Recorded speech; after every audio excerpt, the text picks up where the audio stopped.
somebody in the church to talk. Nearly 2 decades have passed since the initial spotlight cases of clerical abuse broke in Boston, Massachusetts, and revealed the extent of sexual abuse rampant within the global Catholic Church. Multiple changes have been made since then to the Church's legal structure regarding the reporting procedure for abuse, ramifications for cover-ups, and the cooperation between the Church and state regarding allegations. However, many people around the world still wonder if the Church's leadership has done enough. Pope Francis, throughout his papacy, fought to reform the Church's systems in order to combat the horrific deeds of the past. In Chile, he personally commissioned an investigation and visited the Bishops' Conference, who would eventually all resign. La vergüenza que siento ante el daño irreparable causado a niños.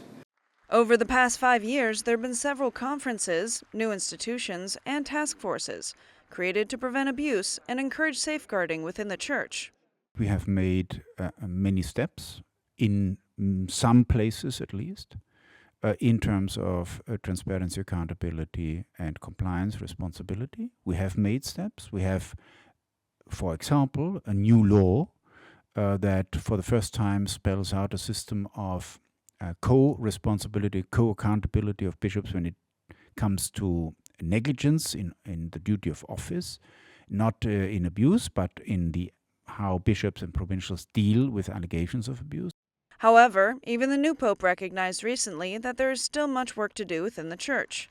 In an exclusive interview with the digital magazine Crux, Pope Leo XIV addressed the crisis of abuse and noted, "It's not solved, if you will, and this will continue to take time because victims must be treated with great respect and with an understanding that those who have suffered very deep wounds because of abuse sometimes carry those wounds for their entire life."